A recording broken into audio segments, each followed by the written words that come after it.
recebo aqui na bancada o advogado Rômulo Sus, que é especialista em direito civil. Boa tarde, obrigado pela participação. Boa tarde, prazer. Queria que você primeiro explicasse para a gente, nesse caso concreto que vimos agora na reportagem, ele conseguiu benefício por ser carente ou por ser deficiente ou as duas coisas? As duas coisas. A necessidade da presença desses dois requisitos para ele conseguir, junto ao Ministério do Transporte, a carteirinha que significa o passe livre. Não foi uma decisão inédita, o Supremo já se pronunciou recentemente sobre o assunto, mas é uma decisão importante, na opinião do senhor, já que abre precedente? É importante porque vai aumentando o número de decisões nesse sentido. E a tendência é que, com o aumento dessas decisões, o próprio legislador veja a necessidade de alterar a legislação. Agora vamos falar um pouquinho da legislação. Essa legislação é de 1994, é isso? É uma lei federal? É uma lei federal, é uma lei curtinha, com 5 artigos, e que foi regulamentada, né, por um decreto, e que diz basicamente isso: dá acesso àquelas pessoas que são portadoras de necessidades físicas e também que sejam carentes de terem direito ao transporte interestadual.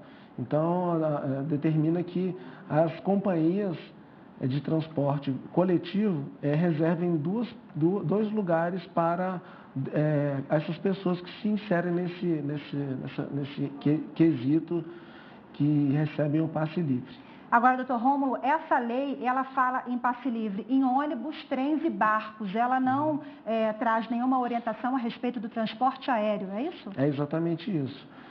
Só que o que acontece é que, ao julgar a demanda, o juiz entendeu que essa limitação contida no texto da lei não poderia ser estendida ao cidadão, porque o objetivo da lei é o transporte e não o transporte em ônibus, em navio, em trem. Então, o juiz acabou dando uma interpretação extensiva à norma, sem quebrar o objetivo da norma, e estendeu isso também ao transporte aéreo. Por isso que o magistrado, inclusive, ressaltou que esse é um direito fundamental do acesso? É exatamente isso. E também ele ressaltou que a lei não proíbe que o passe livre seja estendido ao transporte aéreo. Então, isso é muito importante. Como a lei não proíbe, se a lei não proíbe, então ela permite. Se o texto da lei ele foi omisso com relação ao transporte aéreo, não significa que o cidadão não tenha direito a acesso a esse tipo de transporte. Agora, para quem o passe livre é liberado, além dos deficientes?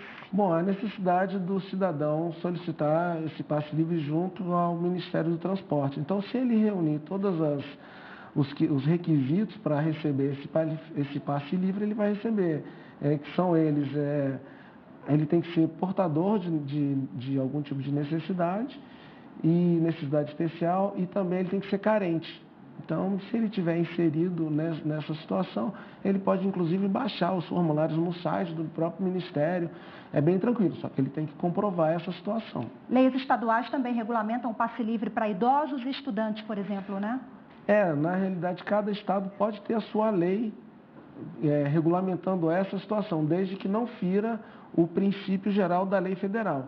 Então, o Distrito Federal tem, vários outros estados têm também. Aí eles seguem essa legislação para a questão do estudante, para a questão do idoso, mas nesse caso é a lei federal, que concentra aí na questão do portador de necessidades especiais e também na carência. Ok, doutor Rômulo Sus, muito obrigada pela participação conosco. Boa tarde. Eu que agradeço.